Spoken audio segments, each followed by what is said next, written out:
Hey there. I'm excited to announce this to you today. This is what you've been waiting for in your spiritual quest. This is something I've wanted to do for a long time, and I'm finally ready to announce it that it's ready to go. It's the Grief to Growth Community Circle. Now, this is a sanctuary where like-minded souls are united in their journey through grief and towards personal transformation. It's more than just a place. It's a beginning. It's a commitment to growth and understanding. Here you're finding not just a community, but you're entering a circle of trust and depth. You're going to engage with interactive coursework. You'll dive into exclusive podcast episodes and partake in discussions that illuminate the path from mourning to empowerment. This is a realm where every question is honored and every individual's journey is validated. To be part of this exclusive circle, visit us at grieftogrowth.com/community or look for the chat icon at the bottom of every page on the main website. Remember that entry is a privilege because I want to ensure that every member is as dedicated and genuine as you are. You must apply to join, but the journey within is worth every step. So go ahead and join us today. Check it out, grieftogrowth.com/community, and I look forward to seeing you there. Hi there. Welcome to Grief to Growth Podcast. Your host is Brian Smith, spiritual seeker, best-selling author, grief survivor, and life coach. Brian believes that the worst tragedies of life provide the greatest opportunity for growth. Brian says he was planted, not buried, and he is here to help you grow where you've been planted by the difficulties in life. In each episode, Brian and his guests will share what has helped them to survive and thrive. It is his sincere hope this episode helps you today. Hey everybody, this is Brian back with another episode of Grief to Growth, and I've got with me today a fascinating man. His name is Franco Romero.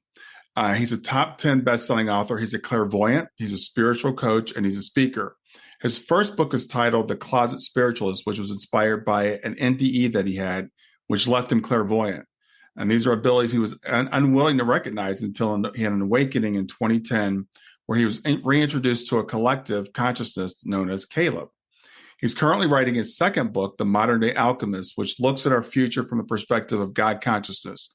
A science of the mind is not only being revealed to humanity for the purpose of creating heaven on earth, and that's a quote from him, in the coming decade.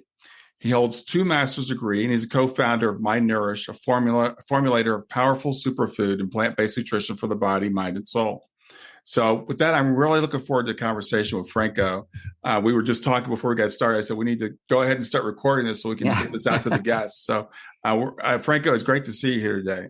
It's really great to be here. As I was saying, this is an interview I've been looking forward to for some time, Brian. So thanks so much for having me. Yeah, well, just before we get started, I think we have a lot of mutual values and understandings of things. I'm fascinated by NDEs. A lot of my guests are, and I know you've told your story probably 1,000 times, but we've got to start with you telling your NDE story.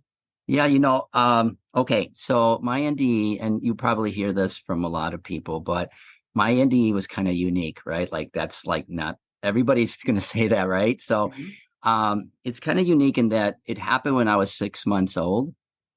And I was not aware that I had died back then until I was about 15 or 16. And the reason I became aware of that experience was because when I turned around 15, I started to have visions and lucid dreams of the event itself. And in that process, I eventually confronted my mother, and she kind of spilled the beans and told me that I had died. So I'll share with you the event and kind of fast forward to 15 years later. Sure.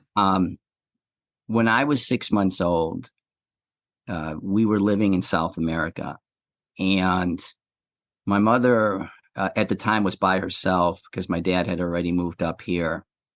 And I have 3 other siblings, so she was taking care of all 4 of us. And she noticed that I was ill and getting worse, but she thought that I was just kind of experiencing a cold, a bad cold, or maybe flu-like symptoms because I was showing that I was having a hard time breathing.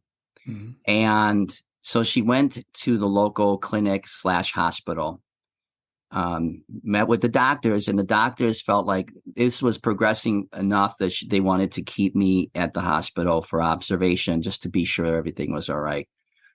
it didn't take very long while I was there to realize that things were going south pretty fast. My vitals were going south. My organs were shutting down. I just wasn't responding at all. There wasn't much they could do because what was going on was that I had a real bad bronchitis, like a pneumonia type of an arrangement, and so the doctors within a short period of time pulled my mother out of the hospital room. And I'm going to just kind of stop right there for a second, because this is where I sort of come into my lucid dream and visions. When I was 15 years old, I started to have these dreams where I was in the hospital with my mother and several other people. And this went on for quite a long period of time in terms of how many of these dreams I was having. But I remember being in the room with her, and she was quite young. And I remember thinking, well, this can't be like real time because she's pretty young here. And I remember all the people that were there. There was my aunt and some other neighbors and one other person. And I remember the doctors coming in. I was sitting literally next to my mom. She was on the bed looking at this baby in an incubator. And I felt drawn to the baby, but I was really mostly drawn to my mom at the time. And when the doctor asked her to come out to talk to her about my situation, I remember feeling this sort of lucidness, because I knew I wasn't there, but I could feel that I was there. I felt all of the energies. I felt all of the emotions. I was very aware of the conversation and the situation that was going on. And they were explaining to her that I didn't have much time to live.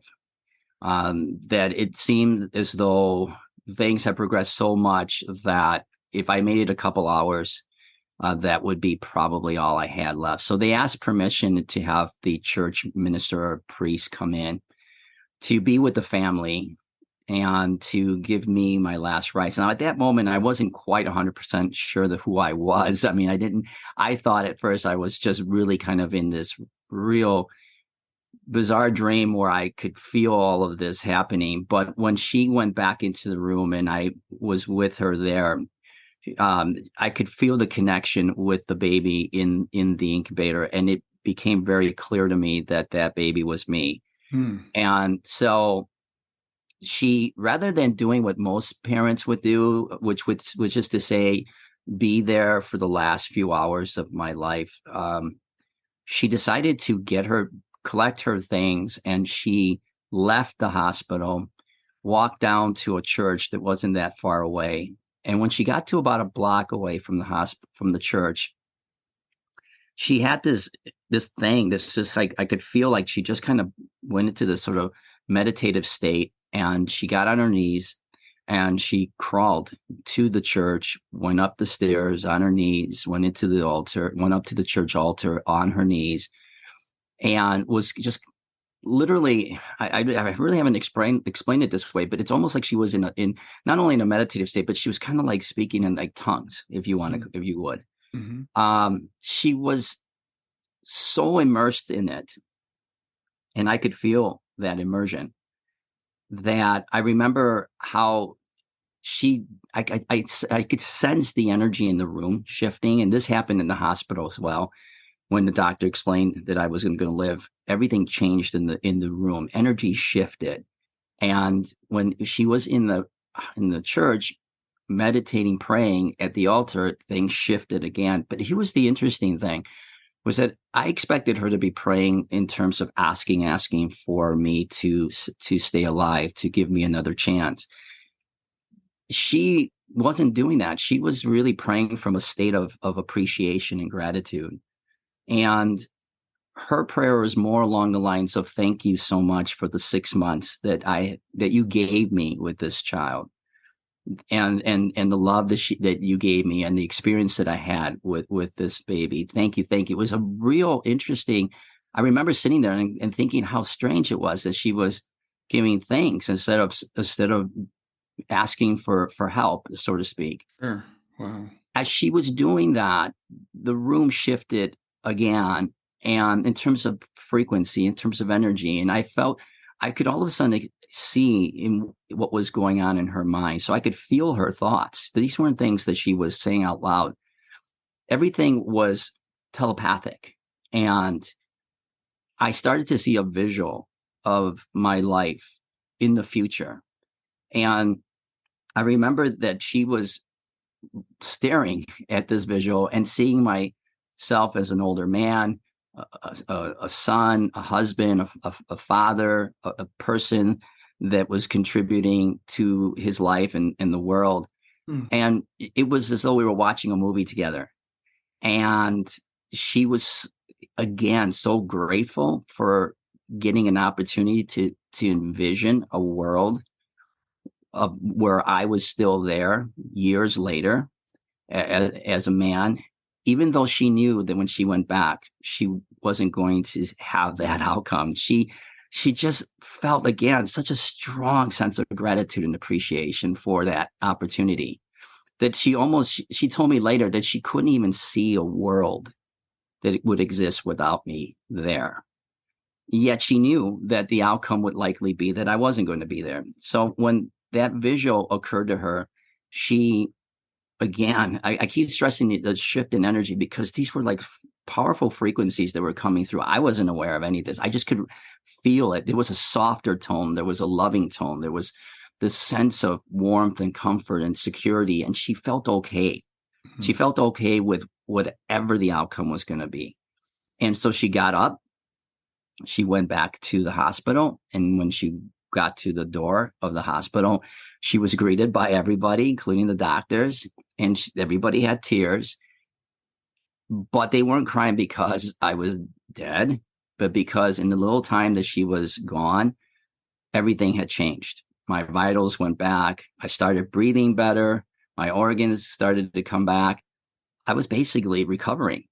And so back then, and even to this day, when these events happen, the medical community don't really know how to explain it, right? Yeah. So back then in particular, they just brushed it. They didn't brush it off, but they just chalked it up as a miracle. And that's it. They went on. So I went home the next day and it was as though nothing had happened. Now, the second part of that was in my visions and dreams was that I saw what had happened during that time that she was in the hospital. I saw how I left myself in that room. And I immediately went into this space that the only way to describe it was that it felt like it was this endless stream of sand, like as if I was in a desert. And I remember looking down and I see this older gentleman, very old gentleman, somewhat decrepit. And he was begging for what I thought was like food or something. But he was just the intensity on his face. I'll never forget it. He was literally begging, but not for food, not the kind of food you were thinking or I would think. But he was looking not at me, but through me. And I could tell that there was something behind him that he was so desperately thirsty for and hungry for. So I turned behind me and I saw this amazingly huge orb. It was beautiful. And I remember that it was like about 10 times bigger than our sun, and thinking immediately, why isn't this hurting my eyes?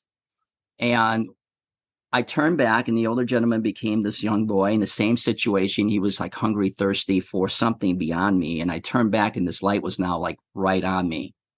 And when it got that close to me, I felt every cell in my body vibrate like nothing I had ever experienced before. It was like the frequency of this thing was intense, but it was beautiful.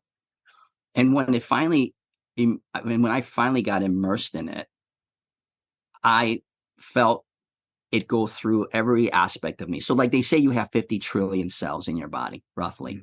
Mm-hmm. At that moment, when that energy, that frequency, that love, that it's so hard to describe this thing because there aren't really great adjectives for it. But when this energy flew through me, it was like I felt 50 trillion experiences of blissfulness. But it wasn't as though I was feeling it as just one being. I felt it as though I was 50 trillion beings experiencing myself as myself at that moment, which was really, I remember it was really bizarre because I saw an endless streams of me experiencing this ecstasy. And at that moment, there were a couple of silhouettes that came through this light. And I remember that they didn't have any facial, there was no facial characteristics. There were no body characteristics to them. It was just like, they were just these beautiful, beaming, spiritual beings, lighted beings. And even though I didn't know who they were from a facial characteristic, I knew who they were in my world. I felt them as though they were my family. I felt them as though I had always known them for lifetimes. I mean, not just this life. It wasn't like I was reuniting with family from this life.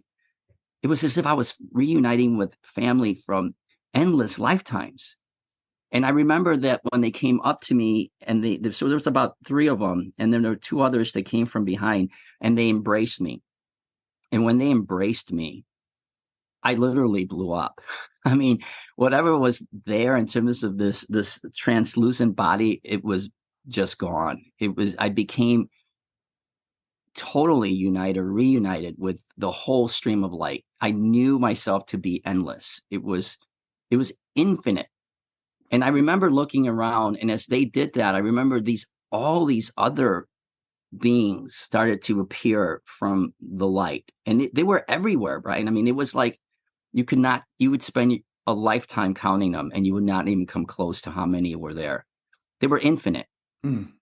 When that happened, I'm kind of shortening this experience a little bit, but when that happened, I realized something about the existence of who we are that wasn't quite clear to me at that moment, because I did mention that there was also this, from the moment that I moved into the light, there was this energy around me, and it was as though this energy was very aware of itself, and I was very aware of it, and it kind of moved me along this experience. So it was kind of guiding me through this whole thing. Mm-hmm. I later realized that energy stream of consciousness was what I later connected to as a child and into my adulthood life, which is this collective I channel, which is called Kayla.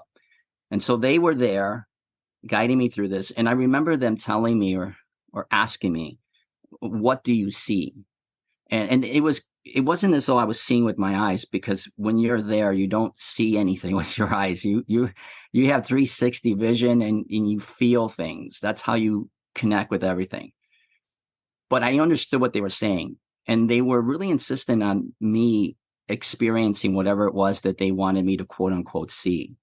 And that's when I really spent time, though I didn't really care to be honest with you. I didn't care to do anything but be in this state. I didn't want to do anything else. I realized that there was something they wanted me to experience and remember, so that when I came back years later, I could share that with people and with humanity. And so at that moment, when I realized the connection, it was as though they grabbed me, even though, again, nothing had a real physical form, but I could feel this, like a sense of an arm or a hand, and they grabbed me, whisked me back through the tunnel that everybody talks about. And in my case, there was a tunnel. It was very bright. It was very brilliant. It had various different lights to it. And then the next thing I knew, I landed in my bed 15 years later, experiencing something that had happened when I was 6 months old at the time. So this kept going on for months and months. And I was really, suffice it to say, I was really losing it. I was a teenager. I didn't know where to turn to for this kind of stuff. My life had been already exposed to a lot of supernatural events. I lived in a house that I referred to in my book as the hauntings. So to me, supernatural stuff was pretty common stuff, but this one felt very different.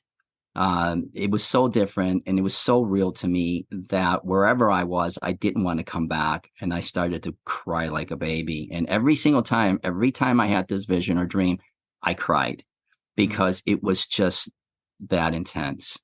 Eventually, I wound up talking to my mother about it, because I had to talk to somebody about it. And when I did, she told me, I remember her face. We were in the kitchen, and when I did, and I explained to her all the events, and more particularly her discussions with the doctor, her prayers, her visions, she, even though we had a lot of supernatural stuff in our lives up to that point, she just could not believe how accurate my story was in terms of what happened that day and night when I passed away for a brief time. And she encouraged me to talk to somebody about it. But back then, there were only a couple people you could talk about with this. There weren't Facebook groups or anything. There were therapists and there were priests, Yeah. No, I had already seen enough to realize that if I had done that, I would have been labeled in some way, shape, or form as not being well. And so I hid it for many, many years. Hid it, and it almost drove me crazy. And then, as I describe in the story about how I eventually came to terms with it after going through a massive spiritual crisis, and I became aware of who I was spiritually, and I became aware of my clairvoyant abilities. And since then, my world has been different. Let's just say, in a much better way. Stay with us. We'll be right back. Hey there, something I want to tell you about today.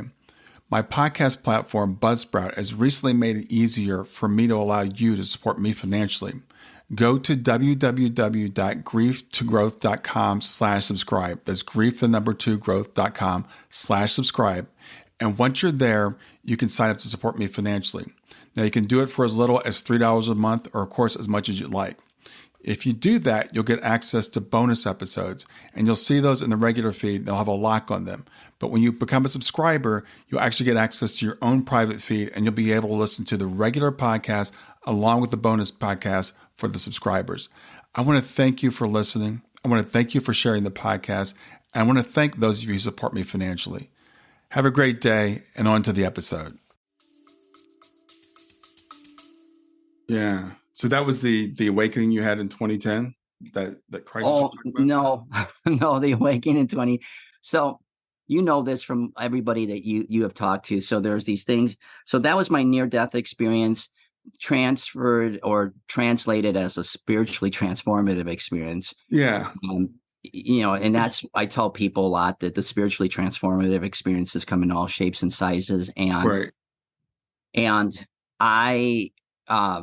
I had a number of different events in my life where I had some brief exposure to the multidimensionality of our reality, to even the aspects of the holographic simulation reality of our world. And none of this made sense to me at the time. But later on in life, I realized that they were events that were there to try to help me wake up.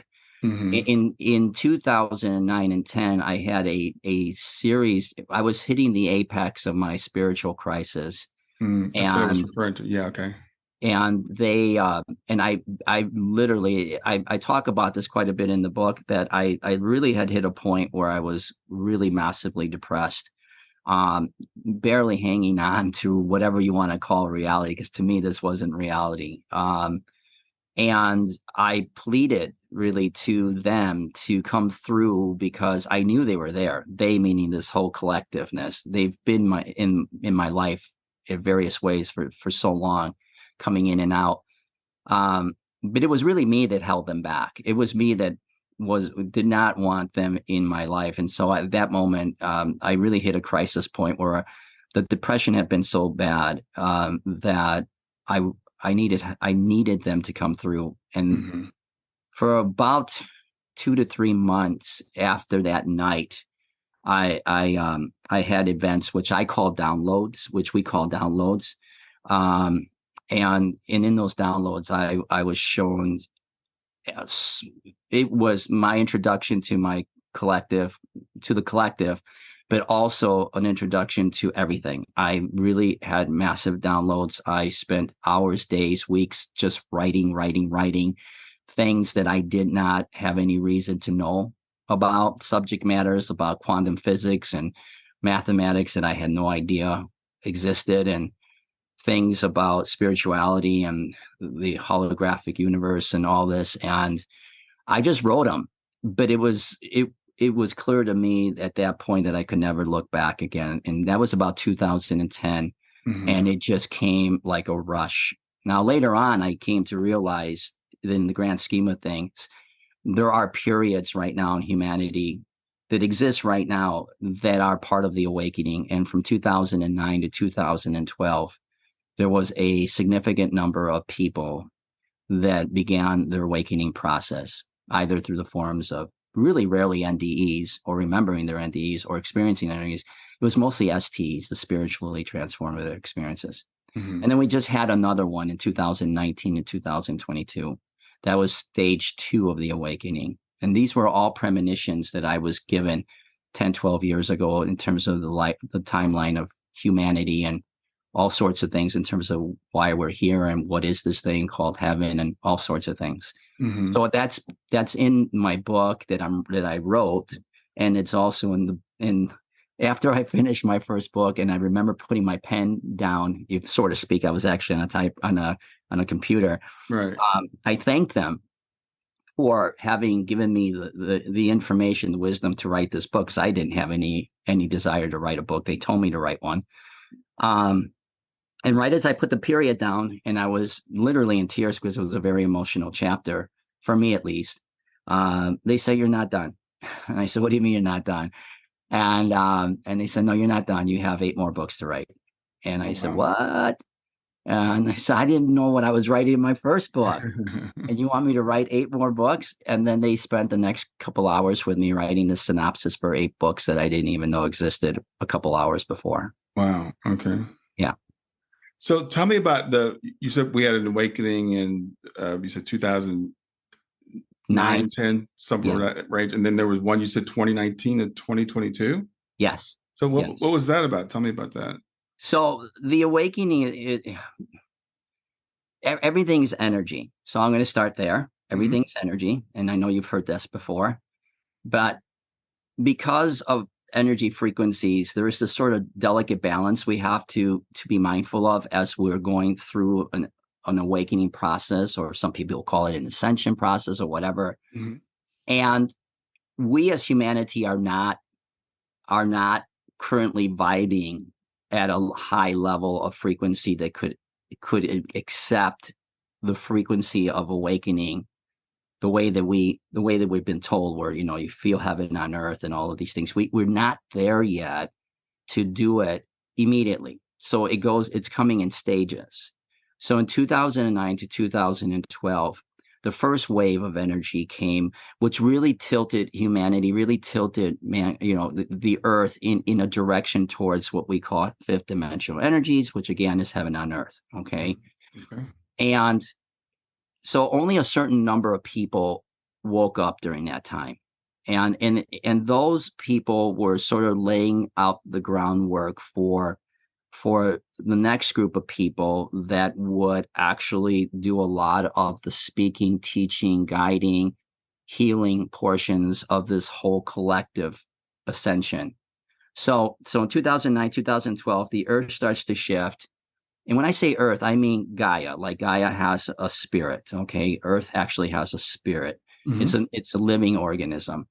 And in that time period, when that shifted, it started to create this rift between 3rd dimensional energy, which is what we exist in, and this thing called 5th dimensional energy. When that happened, you hear about this from like the Mayans and stuff. Okay, there's so many references to that time period where humanity starts to enter into a new age. That time period was in a sense, you had things going on the surface, so to speak, like awareness things, like the expansion and awareness, and relatively speaking, the acceptance of like gender equality, not gender equality, sexual equality. Okay, so this is actually a big deal, the sexual piece, because in the world of the metaphysical, what we would call heaven, there is no such thing as gender. So the fact that we've gotten, we created this opportunity to start expanding our awareness as a collective consciousness to things like that, started opening up the door for these energies to come in, whereby this new group of people, and from 2019 to 2012, the teachers, the healers, the guides, the guardians. This is what they describe to me, and I write about this in the book about what they do.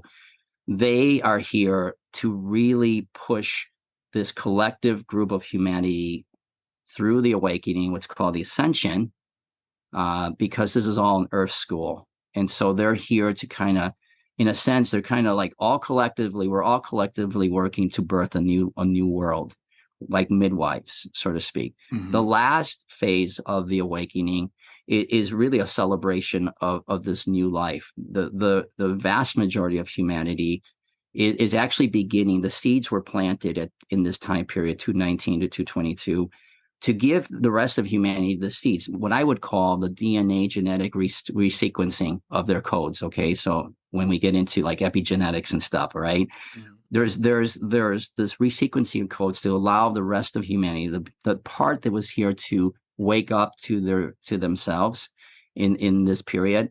This is what's happening now. And it looks like a lot of chaos to people. And it is on the surface, but underneath the surface, there's this new stream of consciousness rising that's pushing that out to the surface. And when that's all done, and it's going to be done pretty soon here, you're going to get this lighter energy and this more of a sense of global awareness that we never had before. And that will go into 2029 and 2032. At that time, everybody, this is what's crazy, is that, when I started talking about this, I really kind of, I sat down with the collective, so to speak, and I said, are you sure you want me to talk about these timelines? Because these are pretty aggressive timelines here, okay? Mm-hmm. And I'm going to be sticking my neck out to talk about these things. But they were very adamant to share this. And so in 229 to 232, the rest of humanity finally bursts through its awareness and awakening. And what we have at that point is what a lot of people have referred to as the golden age, heaven on earth. It is a whole different world, and it's not going to take hundreds or thousands of years. In fact, it is that world that will allow us to break the veil and enable us to experience truly what would be heaven on earth, from the standpoint that there's no death, there's no disease, there's no aging, there's no hunger, there's none of those things. Plus, we get to experience ourselves more as light, so that we can communicate with those that have passed on to that dimension we call heaven. Heaven literally does come down to earth and collapses onto this dimension. I'm excited to announce I have a great new resource. It's called GEMS, 4 Steps to Move from Grief to Joy. And what it is, it's 4 things that I've found that I do on a daily basis to help me to navigate my grief. And I'm offering it to you free of charge. It's a free download. Just go to my website, www.grieftogrowth.com/gems, GEMS, and grab it there for free. I hope you enjoy it. It's all one and the same. We don't have to die to be reunited with loved ones, or to experience the blissfulness that I felt and others have felt when they had their NDEs. That's what was meant by heaven on earth, a state of consciousness. That's what we would call, in the spiritual realms, a higher dimension of consciousness. Stay with us. We'll be right back. Hi there. I'm really excited to tell you about my latest ebook. It's 4 lessons that you can learn from the near-death experience without going through all the trouble of dying to learn them. I've been studying NDEs for several years now. I am completely convinced that not only are they 100% real, but that there's some very universal wisdom that we can get from the near-death experience. And I've distilled that down in this book into 4 short lessons. And I've also given you all the reasons why I believe the NDEs are absolutely real. So go to www.grieftogrowth.com/NDE lessons to pick it up for free. www.grieftogrowth.com/NDE lessons. I hope you enjoy it. Yeah. So this collective, Caleb, that communicates with you, have they indicated to you who they are? Oh yeah. So this gets back to what I saw at the end of that experience of my near death. And I told you that they wanted me to experience something. And when I did, it was at that moment that they whisked me back. So many years later, I was feeling a sense of not disconnection, but like I was missing some of the pieces of the puzzle. I knew there was something more, and I wanted to go back to that experience to remember it better. And it was in that process that they shared with me something that was pretty monumental. And it's not something, again, one of those things that I really had to spend some time with my own self, my own collectiveness of myself, as if I was really ready to share that. But this is what they wanted humanity to remember. Really, it's just to remember. When I told you that I had seen this endless stream of individual beings that really lit up this enormous orb, what dawned on me at that time, and it didn't happen right away. It came through a couple of visions and whatnot. But what happened eventually was that I realized that what they wanted me to see, and because I already referred to them as the collective, but it was later that I asked them permission to give me a name so I could give them more of a slightly more human quality to it. And they said Caleb. They refer to themselves as the collective, and they do this really with anybody, whether it's Abraham Hicks or Bashar or any of the channelers out there. And there's two pieces to this. The simple way of describing this is that the collective is every stream of consciousness, including us. We're all part of the collective. But as far as how we communicate with them in this form, it's no different than, say, for instance, and then this is going to date me a little bit, but you remember the visions of being of these big old rooms where there were operators and they had their headsets and okay. So they basically said, imagine yourself in this massive room with a stream of operators basically going, hello, connecting you to the next person or whatever. In one end of that room would be the collective stream that I was tapping into. And in another end of that room could be the collective stream that any other person was tapping into in terms of a channeling state. And it went on throughout everywhere. But it was all the same collective. Okay. It wasn't like my collective is different from this collective or that collective. It's all the same collective. It's just where you were tapping into. But all of that collectiveness was God. Okay. And the way that they explain that portion of it is the part that I'm going to tell you, the part two of this. The part two of this is that when I came back and saw what I saw and remembered what I saw, is that they were trying to show me that even though, and this day and age is a little bit easier to embrace this, because back not even more than 10, 15, 20 years ago, it wasn't commonly discussed this way. But I feel that most people have a sense that there is this sort of light of godliness in them, like a spark of light in them, a divinity of some sort. And the whole idea, especially with the spiritualism and New Age discussion, is that, the idea is to try to tap into that light again. Mm-hmm. Even though that is somewhat true, what they wanted me to share with humanity was that even though that is true to a certain extent, the question is more what came first.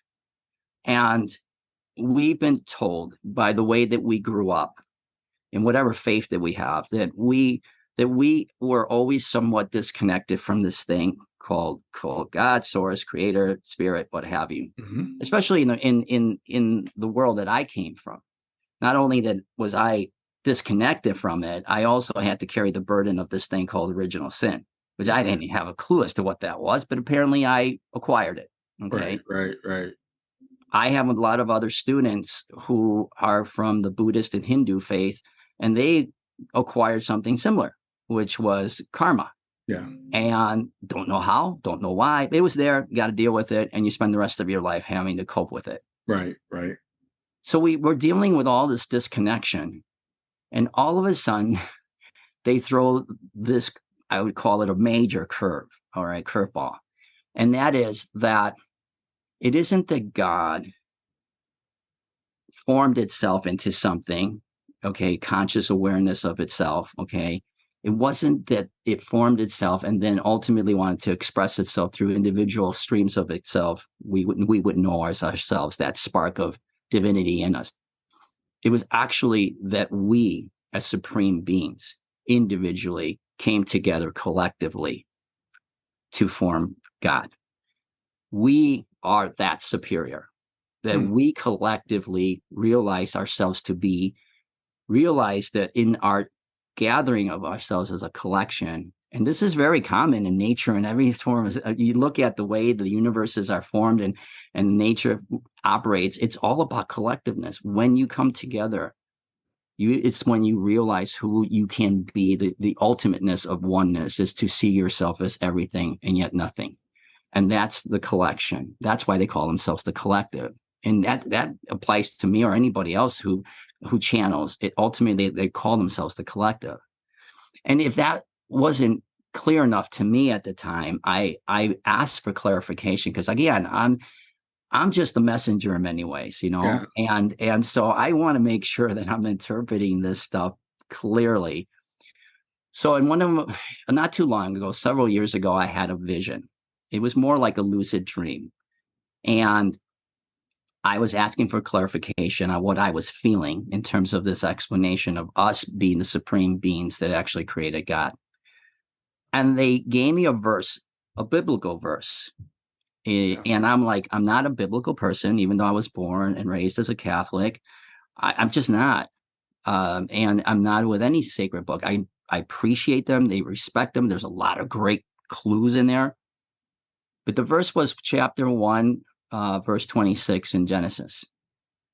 And I went into the Bible and I looked it up. And to my amazement, in that verse, it talks about when man was created by God. Mm-hmm. Back then it was man, right? Now it's humanity. And what I was shocked about was that in the description, I was shocked at the fact that it was expressed in the way that it went like something like this: God created man in let's create man in our image, like us. There were pluralities everywhere. It was clear to me at that point that what I had seen and what I was supposed to say was to express that verse in some way, in that it was meant to show humanity, that we weren't created by a singular thing called God. We were created by this enormity of the collection of individuality, because there wouldn't have been plurality all over that sentence. It's the only sentence that actually references it that way. Yeah. And I'm shocked that it was left there. I really was. Yeah. I was like, I know how much those books have been edited, and I was really shocked that was left there. But later on, I became fully aware that life in and of itself has tremendous clues and riddles plastered everywhere. Sure. That help us realize who we really are everywhere. And this was just one of those. What's funny was when you started talking about that, my mind went to a verse where Jesus talks about, and he references Psalms, which is in the Old Testament also, where the psalmist talks about us as being gods. Yes. And Jesus refers to us as gods. And people gloss right over that. They gloss right over it. Yeah. They're like, oh, he was just trying to, he always liked to talk in parables and stuff. And, that must have just been one of those kind of glossy parable-like kind of things or metaphoric kind of things. But it wasn't. There were clear clues to the reality of who we are.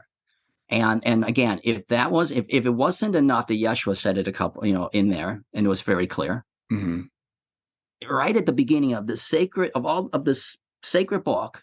Right. Right at the beginning. Yeah. Yeah. Let us make man in our image. Yeah. Yes. Yeah. And we just went, it's all right. Let's move on. Yeah. But I couldn't move on, because that was a message that I was supposed to bring back. And when I talk to NDEers, a lot of the ones that I've talked to, when I start talking about this, many of them will go, OMG, I remember this. Mm-hmm. There was something I wanted to articulate, but I couldn't articulate it. And you just did it for me. But that's almost inevitably the way that they experience this when I started explaining what I had been told. They're like, I remember being shown this. They just didn't bring it back with them because there were certain things they had forgotten. So, Franco, what do you think is the reason why we don't remember this? Why are we in the state that we're in, where we feel so disconnected and we feel so powerless? Oh, good question. So this gets to the second thing that we sort of have to embrace, which gets, if the first part of it, you are God, okay, isn't enough to kind of make your head spin. The second part of it is that you are experiencing this experience in the way that people have kind of said that you're experiencing it to appreciate yourself as God, so that in appreciation, when you come back to who you really are, you will have a different perspective of yourself as God. But there's more to that, way more to that. Okay. The other part of it is that, not only is there appreciation, but you also create expansion and growth as a collective of God. Okay. That's good too. All right. People have kind of talked about all that.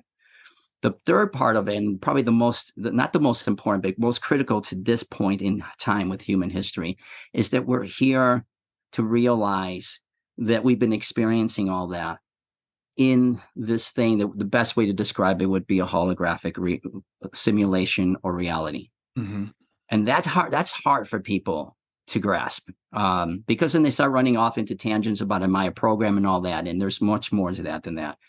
But the holographic simulation is a game. And I've had people kind of criticize me for saying that it's a game, but hey, look, I'm just the messenger. This is what they told me. Okay. But it is a game. I mean, if I had to express it for myself, I would say it is a game, because it's a simulation. And if you know about the way the kids these days, and everybody really are into highly advanced virtual reality games, well, that's peanuts compared to this one. This is all a virtual reality game. And the crazy thing is that it's a virtual reality game that we are experiencing individually as God. So in essence, we're creating the virtual reality game, each and every one of us individually. Kind of like when you play, and I don't do this, but I have kids and they play simulated games and they're playing on their own. And then I'm getting bored with playing with just myself. So I'm going to go and connect with everybody worldwide and have a game going on like that. It's very similar.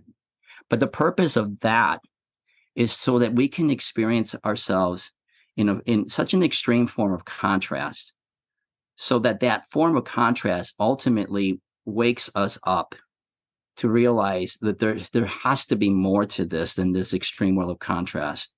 And that's the waking up portion to help us to simulate our way through this illusion. And the way that the Earth School works is that the practicum that you have to do. So, just like any school, you go through these classes, and then when you're done, you have to do a practicum or final exam. And the final exam is to see, can you get through all this? Can you wake yourself up through all this? Because if you do, you experience a level of consciousness that has never, that no thing has ever experienced, ever, in this thing that we call divinity. We're literally creating a whole new consciousness whereby we have taken contrast to the extreme and can now take it with us in higher levels of consciousness without associating it with fear. Fear becomes our friend, and we use it to help us remember so that we can grow. It's not there to punish us in the way that we punish ourselves with it here.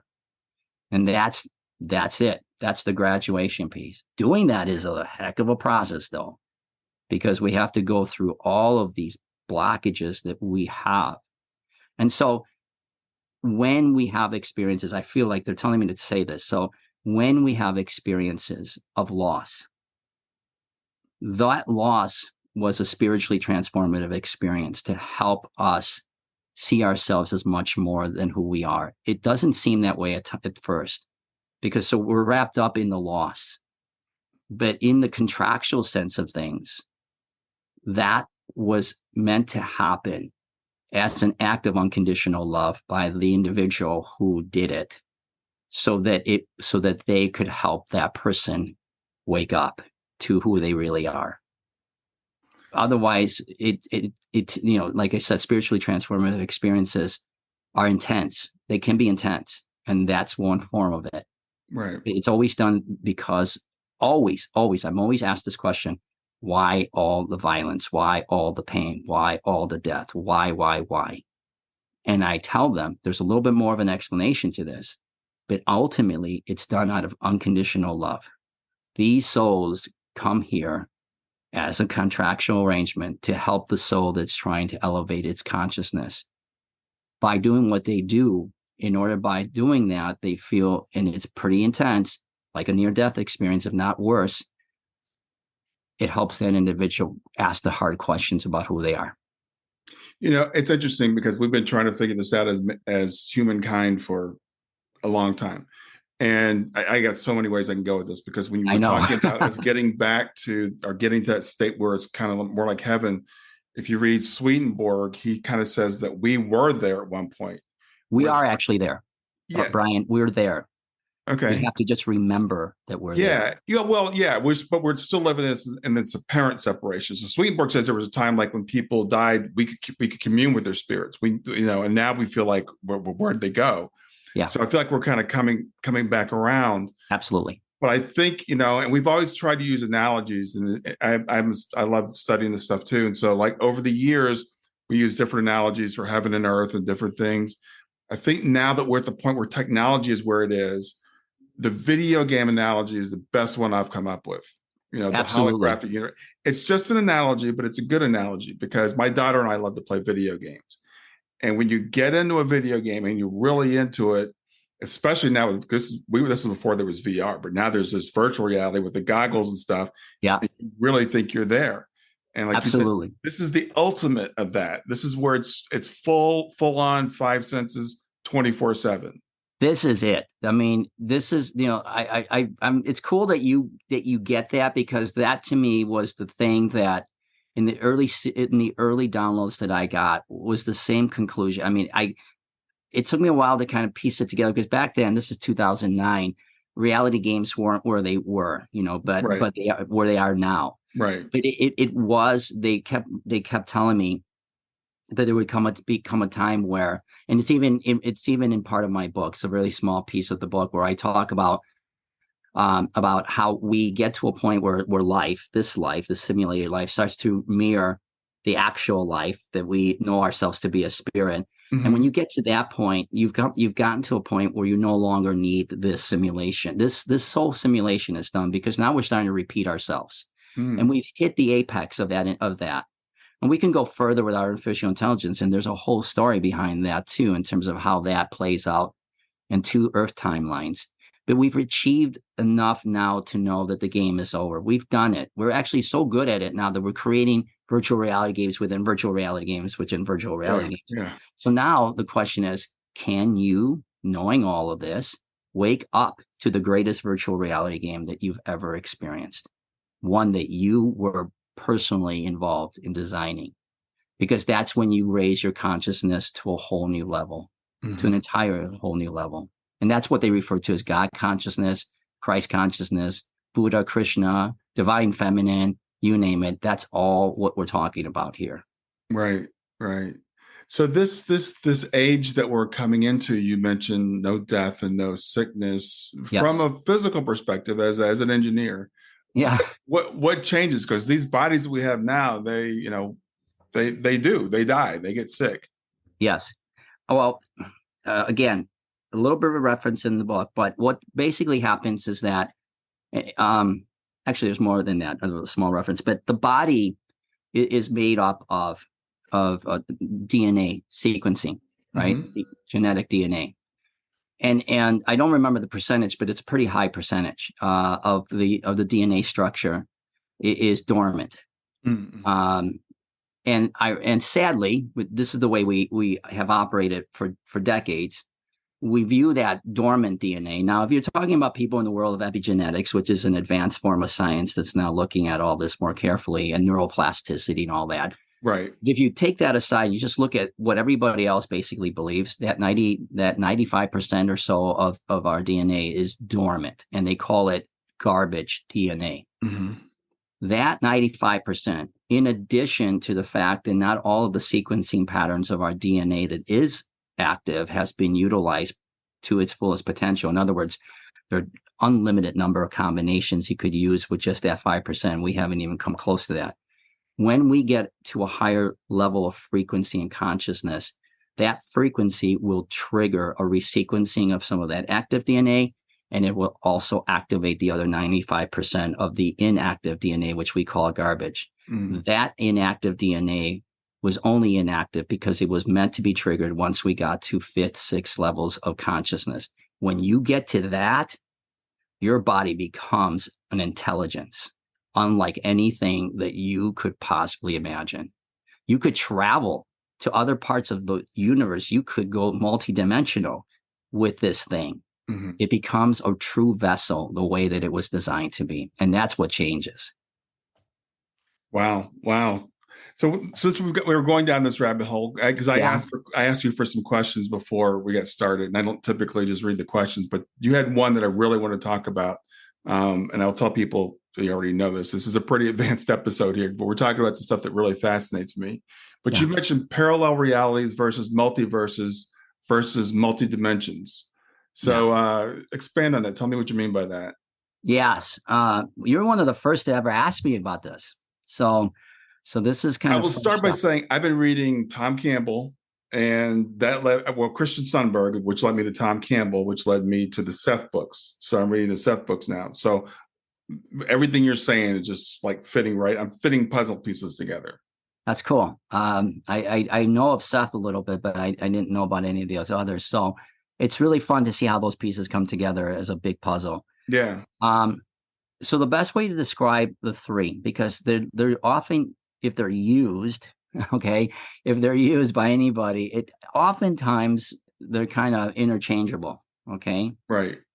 So what is referred to as a parallel reality, the way that they showed it to me, is that as we live in every moment of our existence, since this is all simulation, and they actually did a really nice job of showing it to me in the kind of in a metaphorical way in the book, but we exist in the now. There is no past and there is no future. I know that seems hard to believe, but there is no past, no future. It's now. Everything is now. And when you exist in the now, every moment that you exist is a new reality. Okay. It literally is like when you have that comic book strip thing where you kind of roll, flip through the pages at a rapid speed, and the character starts to take emotional reality. Mm-hmm. I don't know what that's called. I forget what it's called, but I think most people understand that. Okay. Individually, those strips don't really have a lot of motion to them. If they don't have any motion to them, there's no sense of time or space. But when you flip them like 100 at a time real rapidly, they start to take on emotional perspective. Mm-hmm. Emotion-like perspective. Right. That is what parallel realities are. In other words, when you have a thought and it gets translated into a feeling, and you express it out into this universe, which is also an aspect of you as consciousness, everything's connected to you. You're like, everything's hardwired to you. Okay.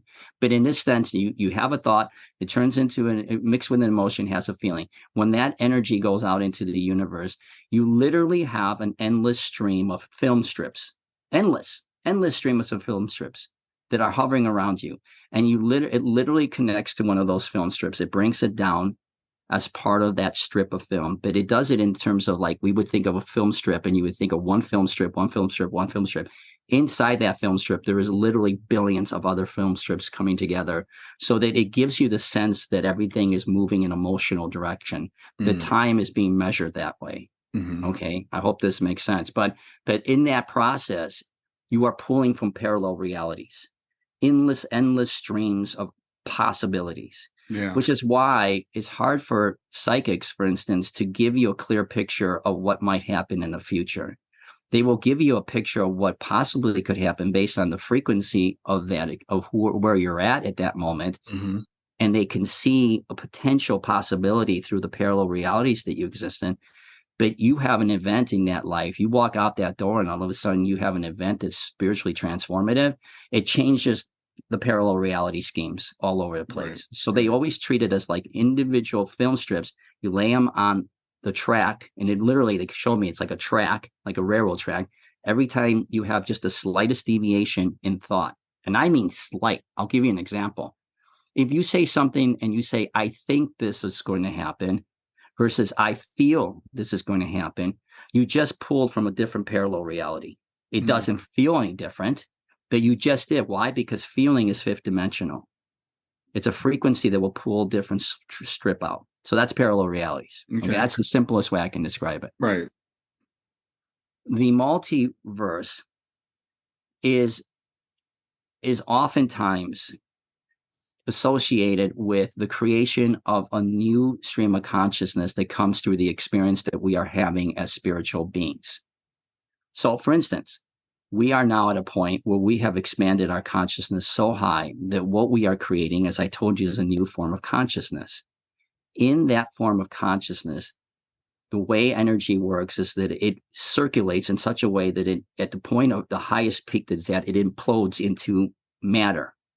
We're at that point that we're peaking, not right now, but in the next 10 years, we're going to peak so high that we're going to explode into another form of matter consciousnessly, and we create a whole new universe. Literally create a whole new universe, which is very consistent with the way the universe theoretically was created in this world. Yeah. Okay. But it's done by conscious streams. Okay. And so that's the multiverse. We are literally creating universes as we expand into different directions of consciousness because of the way energy tightens and it implodes. Okay. There are endless numbers of multiverses based on all these schools that we have been through already. The Earth is not the only Earth school. And so many, many multiverses. Some of those multiverses can be multidimensional, meaning that the stream of consciousness is vibrating at a very high level. That's why you hear about fifth dimension, sixth dimension, seventh. There are a lot of dimensions. Okay. And this gets into all sorts of other things, but I'll keep it just defined to the higher self. The higher self has 12 dimensions. And in those dimensions, it's a higher state of awareness of who you are as God. It is like ultimate blissfulness when you get to the 8th, 9th, 10th, 12th dimensions. But there are even more beyond those. Okay. But in that scheme of things, you create dimensional states of consciousness. In other words, you now start to no longer experience yourself as a body. You experience yourself as a light. And then when you experience yourself as a light, you experience yourself as everything and nothing. It's that blissful and that intense. Those are the dimensions. And that's what we're streaming up towards. We're streaming up towards living in a third dimension to a fourth dimensional awareness. It's not, a lot of people say fourth dimension is time. No, that does not exist. Time is not the fourth dimension. It's awareness. Fifth dimension is when you know and can become yourself as an intelligence known as Christ consciousness, God consciousness, all that. Your energy is so vibrating so purely at that point that all you can feel and know yourself to be is unconditional love. And by the time you get to sixth dimension, which is where you really have the reunion of heaven on earth, that's in 2032, 2033. That's where you no longer feel that you even need your body anymore. You can use it, but you don't need it anymore. You become light. You go back to being light again. Yeah, I could go on, but there are a few more questions I want to get to. So I hope that helps to see that there are differences in all three. And I want to say to people that are probably minds are blown, you have to keep going at this. You have to, and I mentioned Tom Campbell. I know you said you're not aware of Tom Campbell, but he describes it almost exactly the way you did. These, but he calls it like branches. Yeah. And Christian Sundberg, who has pre-birth memories, talks about like life is like a tree laid on its side. And every time you make a decision, it branches off. But what Tom Campbell says is all those branches actually exist. All those other potentials actually exist. They do exist. They exist in a way that they're there and you are living literally a limitless number of realities. But your main focus of consciousness is in this one. Yeah. So that the other ones can exist, do exist, but they're not, let's sort of say, activated fully until you pull them into this stream of consciousness. Right. I do want to talk about, because a lot of people listen to this program, we've lost loved ones, and we want to know, where are they? Are they okay? Are we going to see them again? All those questions.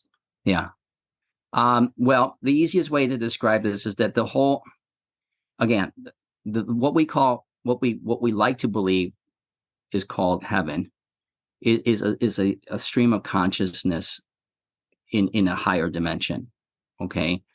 And the whole purpose for why we're doing all of this now, why there's this tremendous awareness now, and it's only going to grow exponentially of what we are and can be in this realm, is to merge those two worlds together.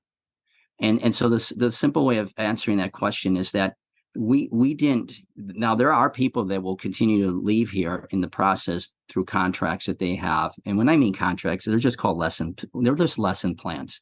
Mm-hmm. Okay. But when they leave, we're the ones who are here to experience the awakening are here to experience it so that we don't have to physically die to be with quote unquote our loved ones anymore. In fact, in the next several years, as our awareness rises, so do our clairvoyant abilities. And so even though I have these, okay, and yes, you could say I had them because all of a sudden, I had a near death experience and all that. Yeah, I understand that. But I am here to tell you that every one of us has these abilities. I work with students who never thought in their wildest dreams that they could do what they're doing now. And in a short period of time, they're reattaching themselves to who they are as God, and then using their clairvoyant abilities to connect with other worlds, to connect with families. They're in an awesome place. Okay. They're in a place that it's hard for us to fathom this, but they're in a place that, getting back to something we were talking about, we've been there. In fact, we're there. A big aspect of us as spirit is there already with them. Right. And that's hard for people to kind of go, what? I tell people, and I've had people who have lost husbands and children and whatnot. And I say, I know this can be hard for you to understand, but when they crossed over, one of the first people that they call them people beings that they experienced was you. You were already there, welcoming them back. Because again, you have to understand, at least from a simple standpoint, time and space does not exist. This is just an illusion. Mm-hmm. Everything happens in real time. You're going through something that has really been created in a consciousness stream of mind. You are literally experiencing a simulated game where your loved ones are in it and also part of the game outside of it. Yeah. They're there. Yeah. They're already there. And that's hard for people to believe. But once this whole thing collapses, they're going to experience it real time. Yeah. The last thing I want to ask you, because before we started talking, and I didn't realize you're doing this working with people. You mentioned students. So tell people about the work that you're doing now. So one of the things that I realized over time, and I haven't up until very recently told people, is that my experience beyond just what I mentioned is that I'm a walk-in, and walk-ins, for people who don't know, and some people have different definitions of them, but I will tell you that what I came here to do was to help people remember who they were at a relatively high level. In other words, I'm here to help people who are waking up to remember that they came here to be the teachers, the healers, the guardians, the guides, the ones who will shed their light onto the earth and onto the world. And so I've gotten requests from people from all over the world who are experiencing almost identically all of these same experiences, regardless of who they are, their socioeconomic status, doesn't matter. And I know that when they come to me, they always say the same thing. They always say, I've heard you, I read your book, and it was as though you were speaking to me. Mm-hmm. And my job is to speak to them vibrationally in things like this, shows like this, and say, if you're hearing this, you feel it, it's likely you're getting a calling. Let's hook up. You become my student. We work for 4 to 6 months, sometimes less, but very rarely more than 6 months. They remember who they are. They start to see the world in terms of the reality, the simulation, and they start to become masters the way the masters did it. The ones who walked this earth did it, and they actually start to develop supernatural abilities like clairvoyant abilities. And then they go off and they do their thing to try to shed the light for people, to help people as they're supposed to, as teachers, healers, or guardians. Yeah. So as a walk-in, that's my function. So I have students that stick with me for about 4 to 6 months because they feel the calling to do so. Okay. And remind people of the name of your book and let people know where they can reach out to you. The book is The Closet Spiritualist. And I always have to stress the because somebody beat me to closet spiritualist. Not that I didn't want that, but you could get lost in a different website. But the book is The Closet Spiritualist, and the website is The Closet Spiritualist. And I'm also on Facebook and other things. But the best way to reach me is on my website, and you can get information about the course work that I do, and also how to get my book and so on and so forth. Yeah. Well, I tell you, it's been a real pleasure having you here today. I appreciate you going down the rabbit hole with me. I love going down the rabbit hole. I'm telling you, we could have gone further. Yeah. So, Oh, absolutely. There's so much to talk about. Thanks for being here again, and enjoy the rest of your day. Thank you, Brian. Take care.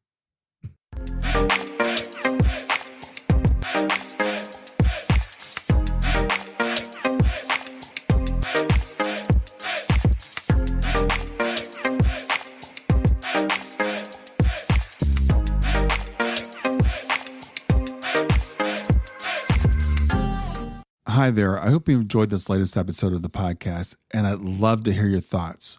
What questions came up for you? What did you like about it? What didn't you like about it? I invite you to visit us at growth2growth.circle.so. That's growth2growth.circle.so to continue the conversation with me and with other listeners. It's a space to sound off, to share reactions, and to go deeper into the topics from the show. I look forward to chatting more, and I hope to see you there.